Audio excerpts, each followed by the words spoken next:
उप मुख्यमंत्री बिहार एवं अन्य गणमान्य अतिथियों का भी स्वागत करता हूं। अब मैं माननीय उप मुख्यमंत्री बिहार श्री सम्राट चौधरी जी से अनुरोध करूंगा कि आप स्वागत संबोधन की कृपा करें।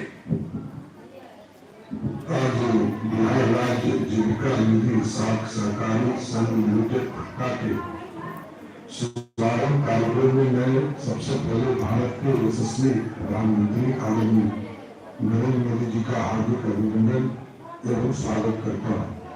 साथ ही धन्यवाद भी देता हूँ कि आपने बिहार सरकार के आग्रह को स्वीकार कर हम सभी को अनुरोध किया है। मैं बिहार के लोकप्रिय मुख्यमंत्री आदरणीय नीतीश कुमार जी का भी अभिनंदन एवं स्वागत करता हूँ कि आपने लगातार महिला सशक्तिकरण की दिशा में कार्य किया है एवं महिलाओं की मांग पर भी जीविका निधि के गठन की स्वीकृति दी और साथ ही 1000 करोड़ की राशि भी स्वीकृत प्रदान की है, जिसमें से आज माननीय प्रधानमंत्री जी के द्वारा 105 करोड़ रुपए की राशि का हस्तांतरण माननीय प्रधानमंत्री जी के कर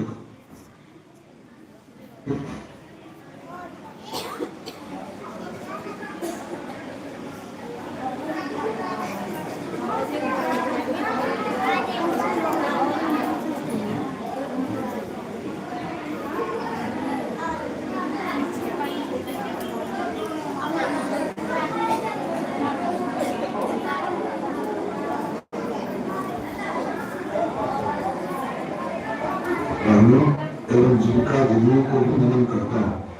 क्योंकि आज 11 लाख से अधिक स्वयं सहायता समूह से लगभग 1 करोड़ 40 लाख से अधिक बहनें जुड़ी हुई हैं और बिहार के विकास